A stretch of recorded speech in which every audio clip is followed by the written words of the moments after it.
Hi, so today I'm here with Carlos and we're going to talk about mental health. And so he's here with his cat. And so would you like to introduce yourself? Yes, hello. I'm Carlos Laack, and I am a licensed marriage and family therapist in the state of California.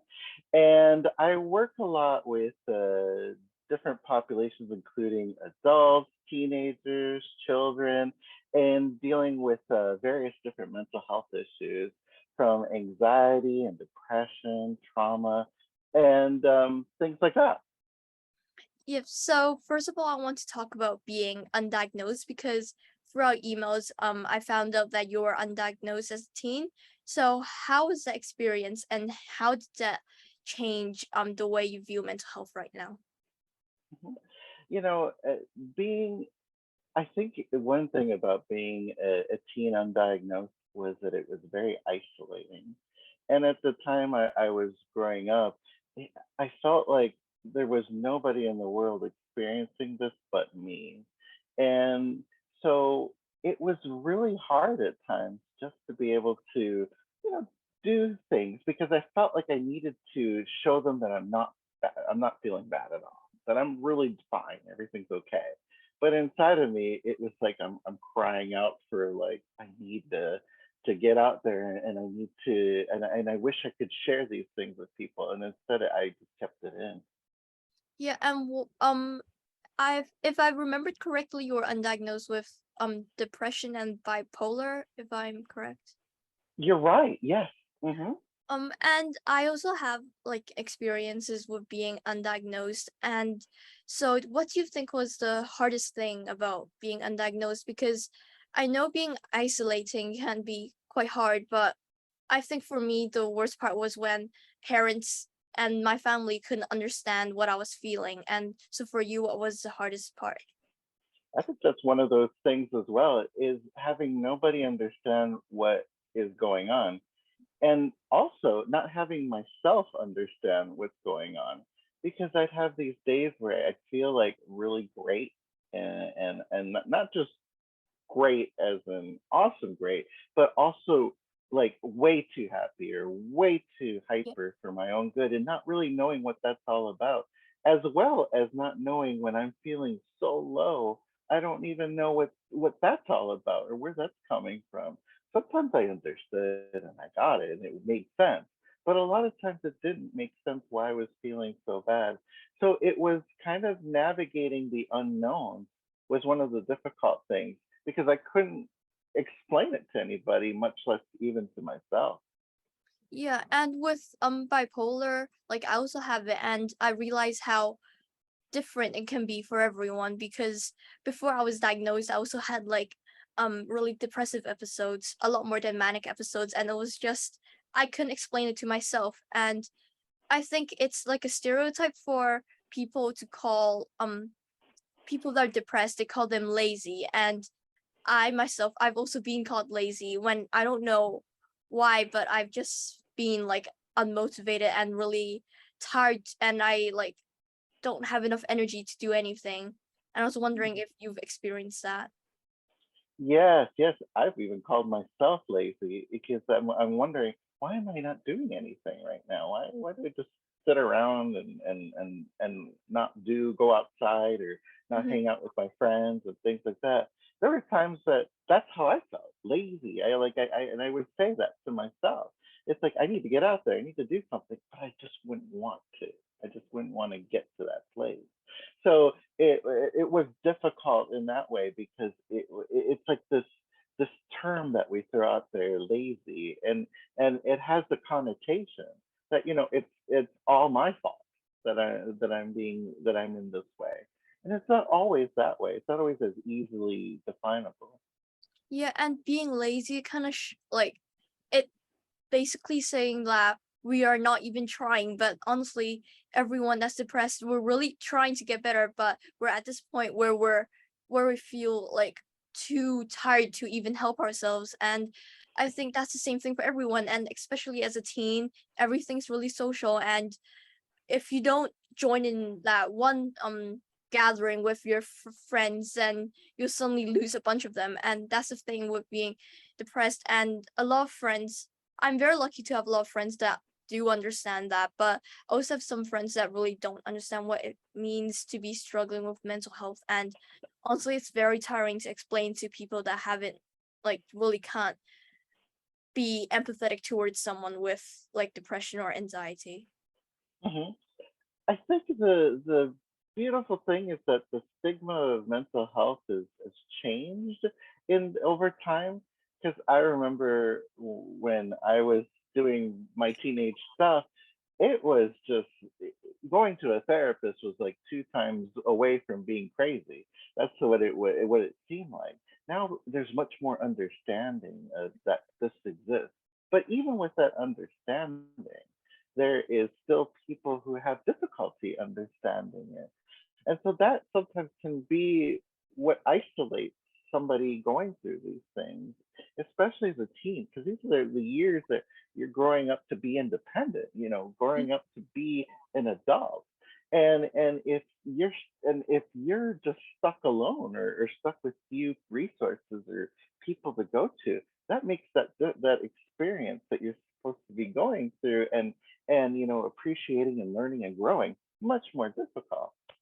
Yeah, and being a teen when everything's really changing and with like crazy hormones and where your body's changing, where your friends changing and with school and everything.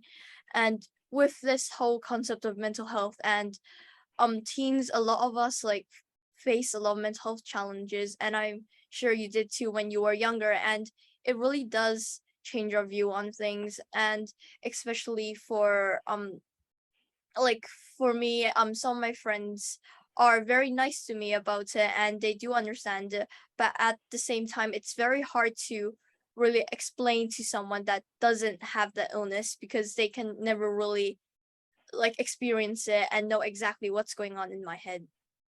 Hmm. Hmm. It is, and I have clients, that I work with, and sometimes it's hard to explain to them what's going on, even though they're going through this. Sometimes they don't even understand what's going on enough to be able to grasp this. They know that something's off. Yeah. They know that, but they what they don't know is like where is this coming from, or how is this, or how is this happening, or how did this come about, things like that. And it makes it so much harder sometimes because then that means that sometimes people don't get that insight right away, insight on themselves or on their process that they're going through with their mental health. Yeah, and like that's the thing that differs like mental health with physical health because physical health a lot of the time you can just take like an MRI scan or something and realize what's going on. But for mental health, you know there's a problem, you know like you've been lacking energy and you've been feeling quite empty, but you don't really know why. So without finding the cause of the problem, you can't really solve it. And that's something me and my therapist and my psychiatrist we talk about, and I'm just constantly trying to find this problem to things, and sometimes the problem's gone before I can really find a solution to it and really find what's causing it. And it doesn't really make sense, but like sometimes I just don't know what's going on. And like you said, the stigma around mental health, it's getting better. People are understanding lot more about mental health compared to like 100, 200 years ago. But there's still a long way to go for people to completely understand that having a mental health issue is not their fault and we're not crazy and we're not like stupid or lazy and all the labels they put on us. Hmm. That's true. And to take your point about how the difference of physical and mental health, sometimes I have to explain things in a physical health perspective to have somebody understand what it means to their mental health. Like I'll give you an example. Like for example, I'll have to explain to a client who's very depressed and really should take the day off of work and not go to work. I have to explain to them it's like when you sprain your ankle, you're not going to be able to function at 100% Mm. after you sprain your ankle. In fact, you need time to get that ankle to recover and to heal to get to that place where you can actually function as you did before. But it takes time. And sometimes I have to say those kind of metaphors to my clients or to anybody, whether it's a teen, adult, doesn't matter. It's saying those things so that they can understand it because grasping depression can be so hard because it's up here in the mind. It Mm. isn't something you can see or touch or sense. Where a sprained ankle, a broken leg, a heart attack, those things you can actually physically experience. And it's much easier to understand that, yeah, you need a day off. Oh, yeah, you need to get help for it right away. Like depression, it's like, oh, a lot of times you hear, oh, just get over it. It's okay. You're doing fine. All you have to do is just smile, or it'll be fine, or just Mm. do something. It'll be okay. But a lot of times people don't understand. This also requires a day off from work, or a day off from Yeah. school, or a day off from something, because you need time to heal. You need time to feel better. You need time to get through this experience. And sometimes it's more than a day, depending on how severe. Yeah, and I completely agree with what you're saying because I've heard it so many times, like turn that frown upside down or like just smile and get over it. There are kids starving and on the in the world and you're here depressed when you have like a shelter and when you have food and when you have water and you have like loving parents and all that.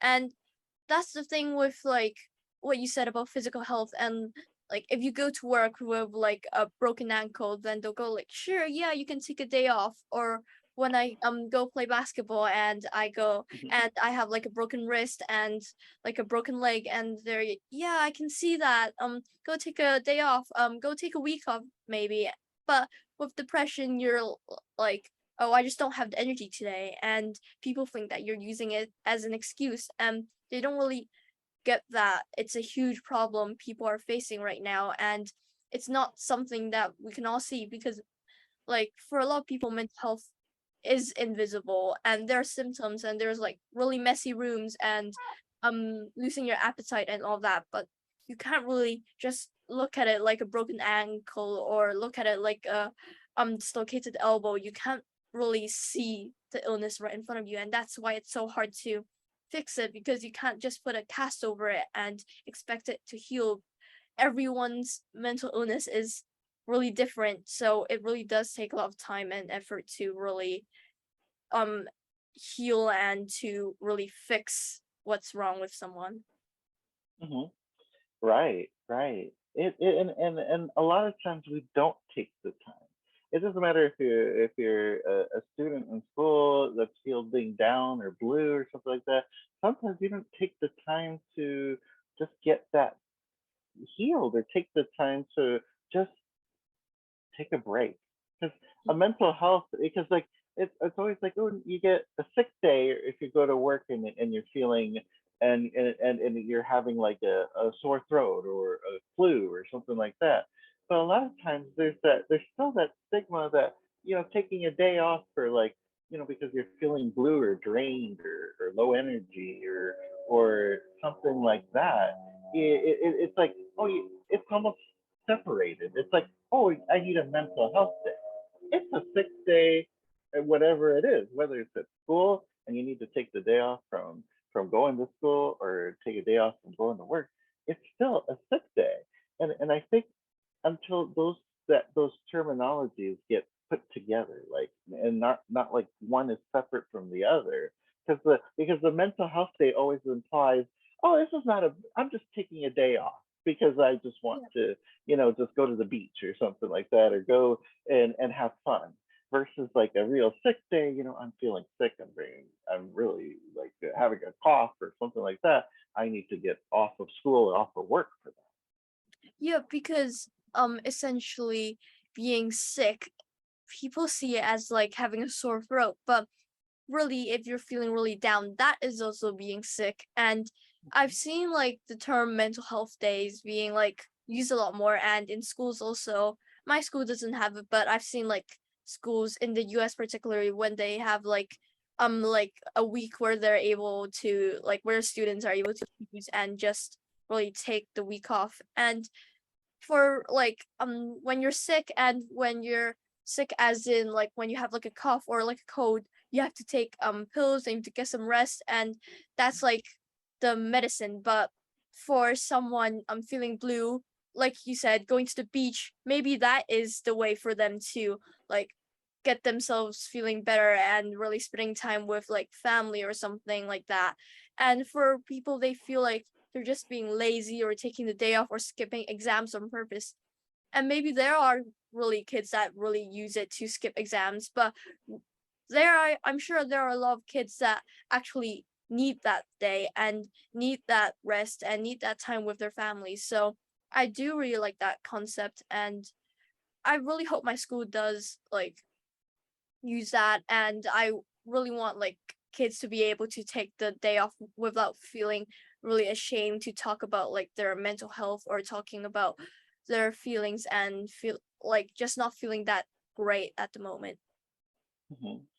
I agree with you because it needs to be something that is more part of our existence here instead of just something that is isolated or something that is treated differently. It's like having this uncle that you don't want to see. It's kind of like what mental health is kind of right now to the physical health world. The physical health is like, oh, your family, but the mental health is like, oh, it's the uncle I don't. Oh, it's Uncle Joe. He's coming in. Oh my God.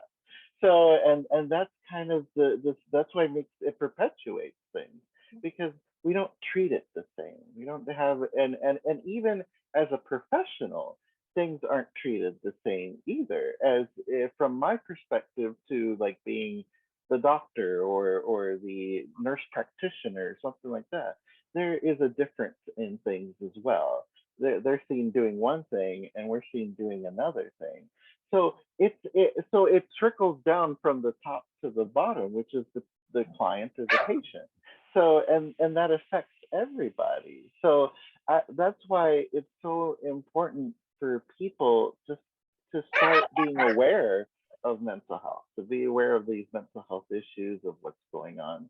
Because and that's why I appreciate your podcast too, because you know I would not have imagined a lot of teenagers talking about this openly not too long ago. It was more like you talk about it with maybe with a friend that you're close to, but you don't talk about it in a forum. So this is really something that is a step, one of those steps that is necessary to get that to be more parity, or that level playing field with the physical and the mental health world. Yeah, and the point with like the podcast is I was like a while ago I was thinking about like my own mental health, and I've been dealing it for quite a few years now. And these few years it's been obvious that I've been dealing with it, but a few years ago it's just been there. But I was too young to understand what mental health was, and I didn't even know the term depression and anxiety. I didn't know what it was. And so after I got diagnosed and after I really got the help I needed, I was thinking about how I could really get through it. And I first really like went on support groups online and talked to people with like similar illnesses, and really speaking openly about it made me feel a lot better and being able to relate with other people. And that's essentially what I'm doing here, but with you, like not face to face but over Zoom. And that's something that's how the podcast had like really has like really helped me, is for me to really open up about my experience. And even though I might not be the most confident person, or I might not speak the best, and but it's something that I can slowly learn. But with mental health, I also want people to learn about it. And I've seen a lot of teens now. I've been looking through like podcasts, and I've seen a lot of like teens like me that has found the courage to speak openly about it. And a lot of them are teens that actually don't have like mental illnesses specifically, and it haven't been diagnosed. And I really look up to them because they know that the issue is there, but even though they haven't faced it, they know it's there. And I think it's really time for everyone with mental illnesses or without to really like know about it and to really be able to speak up about it without being embarrassed or ashamed about it. Hmm. I understand, and that is makes a lot of sense. You know, it's unfortunate that there was a time when we didn't, when it was people were ashamed to talk about it, when people were ashamed to open up about it, when people were scared to be seen as anything but different. So, and this is not like a death sentence having mental health. This is not like Mhm. a curse that we have. This is just part of who we are. Just like somebody who has high cholesterol, that's part of who they are. Or somebody who's dealing with, issues in puberty, that's part of who they are. Yeah. But this is what we are, and there's nothing wrong with it. There's nothing that says that this is the worst thing in the world. I mean, there was a time that they'd put us in asylums or things like that because they thought that was the worst thing ever. But that's the lovely thing about how time has come is that we are getting more educated and more knowledge with this stuff. I it's interesting that you're saying that that about how more teens are understanding and being aware of it. I've had times where I've had to explain to a 4-year old what's going on with them, and a 4-year old is not necessarily the most communicative person in understanding, but I that happens. It's out there. The young, even as young as it gets, you get people who have mental illness that they have to go through, whether it's trauma, because that's something that's also out there as well, or depression, or any of those things that can affect anybody in the lifespan. So that's why I'm so glad that there are more resources out there for those young folks, for people like you, who have those things, and now a place to turn to, and other people and peers to listen to or talk to about this stuff too. Yeah, and like you said, depression, for example, depression, people thought it was like years ago it was only for elderly, like only elderly got depression, but now as times have passed and we realize that like teens get it too and adults of all ages get it too.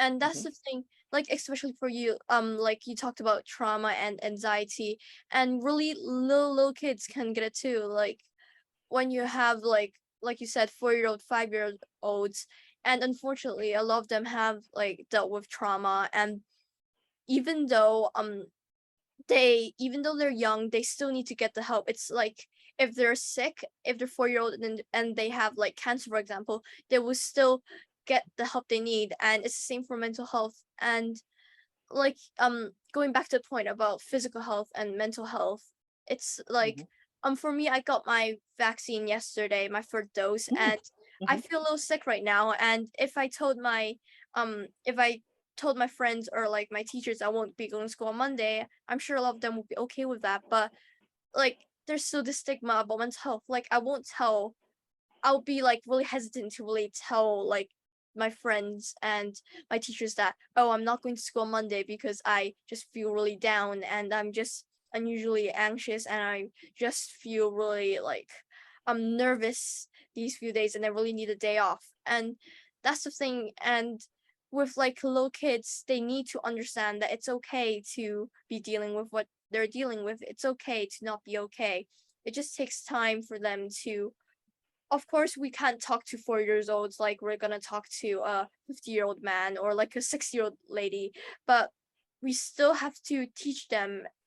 It's like teaching physical illnesses to little kids. We still teach it to them but at like a lower level for them to understand, and that's something that needs to happen with mental health. We have to teach younger kids what's going on because it is something that exists and they would most likely face it, or it would be in their lives in the future.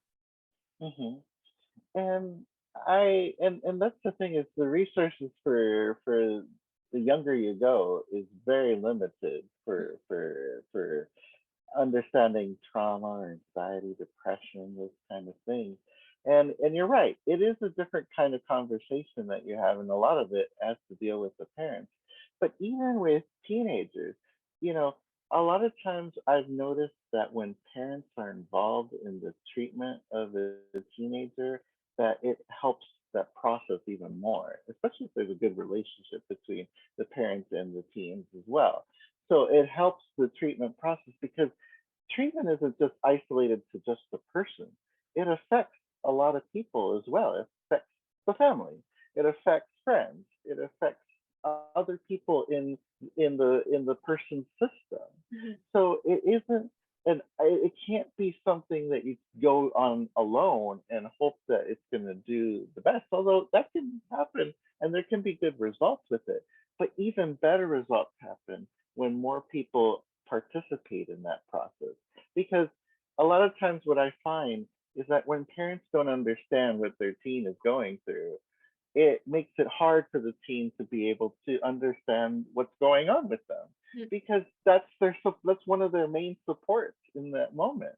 So it's so important for teens and the parents of teens in many cases to participate in that. We as professionals will do our best, of course, to give all the resources to the teens as possible. But Mm. I cannot count the amount of times that I've had a teen come to me and they said, you know what? My parents told me this and I got it. And it helped me. And it helped me be able to get through what and made me understand what you were saying.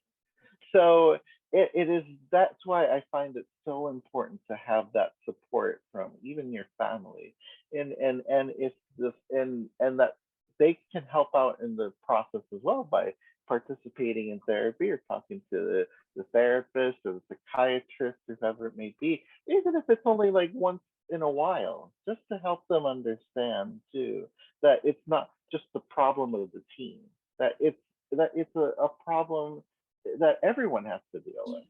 And I love how you touched upon like the topic of like family and how they help with mental health because I've learned someone has told me about like this term where like we compare like support group, like my support system to like an onion. Like I'm in the center and the peels are of course like my family, my friends, and like my whole support group and my parents and my siblings. And that's something like I really think about now because like for therapy I have like family therapy and I've joined family therapy with my parents before. And this is a problem. It's the same thing for physical health where like when someone has to get treatment, their whole family shows up for them. And the same thing for mental health where it'll be better, it'll feel better for the person facing the illness if their whole family's really like really still accepts them for who they are and are really trying to help them and really listen to that advice the therapist or their doctor gives them and tries to use it at home because sometimes like my therapist tells me things and ask my mom about it and we really try and solve the problem at home because like you said a therapist you can't really do you can teach the person how to take care for themselves but you only have that session time that hour to teach them. You can't tell like you can't look after a teen when they're at home. They have to count on themselves and their parents, so it's really important for the whole family to look after each other. Right. And I think you touch on a really good point that I tell my clients a lot too. And that is that when we're doing that hour of therapy or that time of therapy with the client or with the person who comes into my office or on the computer, you know, that's really the hour where we're like in the classroom. Okay, I would equate that as being in the classroom together and learning about what's going on. I'm learning about you, you're learning about the mental health. But I don't, but my philosophy is that the therapy begins when you shut off that computer or you get out of my office. That's the moment of therapy. And it ends when you come back to see me. So the therapeutic hour that everyone calls therapy is really more like the laboratory or going into the classroom. The therapy is really everything outside of it because that's when you really put to practice all these things. That's when you put it to good use. That's when you work with your family or work with your friends or work with the people around you to help you through these things. This is when you journalize or do the things that a therapist or the person that you're working with asks of you so that you can see if that works for you. And that's so important, that time, because people think, oh, this is the hour that I'm going to get it. And then after that, I'm just going to do my own thing. But that's not the world of this. It really starts after the hour, not during the hour. During the hour, all I'm doing is really chatting with you. There's very little change that's going on, although the seeds are being planted for change, but very little change happens in that hour. Some insight can happen, some really good things can happen, a lot of learning can happen, but the change happens outside because that's when you do things. It's when you're incorporating things into your life. So, I mean, that may not always be the vision of how people see therapy, but as I've done this now for 10 years, that's what it seems like. It doesn't seem like that hour is just built for all this Yeah. confined change. It requires everything outside of it to make that hour be the best hour for you. Mhm. And I've never thought of it like that way, like what you said about it until like yesterday, because I had to see my clinical psychologist yesterday, and they said the exact same thing to me. They were like, my therapy would basically be useless if you didn't use it outside of session. You would forget everything I told you. And so that's like therapy homework, but not like a maths homework where you have to write. It's really a thinking thing where you use it outside. And if you really think about it, it's the same as like maths and like biology, because really we don't have to use it in the classroom. We learn about it to use it in our lives in the future. And that's the same thing with therapy. They always think it's that 1 hour where you vent to your therapist and they give you some advice, but really it's that therapy that helps you afterwards. It's what you do about it afterwards. And so I really agree with everything you're saying. And coincidentally, I've like that's something I've been thinking about it these few days, because yesterday like it was just so eye-opening to think about it this other way. And so therapy's not like that 1 hour where I talk to my therapist. It's this it's the day beginning after the therapy to the day before the next therapy session. Hmm. Hmm. Yeah, and I think that's one of the things that perpetuates the stigma of like therapy is like because it's like seen as, oh, I'm going to that therapist and we're just gonna chat for an hour and that's gonna be it. Or I have another thing that happens. It's like, and it doesn't matter how old you are, but it's like, oh, just give me a bunch of skills for me to work on. And then I say, you're not gonna. It's not gonna be that easy for you. You gotta work. If you really want to do the work, I could give you 1,000 skills, but that's not gonna help you with what you're doing. You actually have to do the work. There's work that you have to do for yourself to get to that place. And I can give you all the deep breathing exercises and all the meditation and all the things that you would want in your toolbox. But if you don't know how to make long-term changes, that's not going to work for you. You're always going to struggle with this, and you're going to come to a point where you're going to tell me none of this is working. It doesn't work. But that's why I really emphasize these kind of points early on, because it helps people. I think that's what it is. It's part of it is education, educating people that therapy isn't all about chatting and all about getting things so that you can try at home and see if and dabble, like if you're making a recipe for like some beautiful food dish. It's about using the things that you learn and about learning about these things so that you can apply them into your life. And it's the same concept of like physical therapy if you break a leg, or it's the same concept of having to deal with post heart attack. If you have a heart attack, you have to learn how to manage your life after that. This is the same thing, except it's managing your mental life versus like something that's tangible.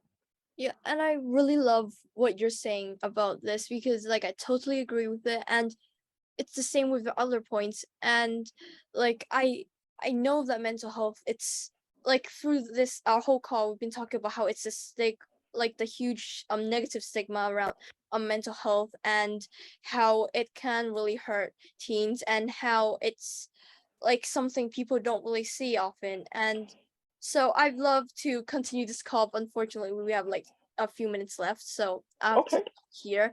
But thank you so much for joining, and I love talking with you, and it's been um so amazing to learn things about you and learn about mental health with you, because I I've really enjoyed this call, and I realized so many of the things you've actually we've discussed. I've actually heard about it a while ago, and it's nice that I'm actually getting like, it's like I'm revising like a subject. So thank you so much. You're welcome. Thank you.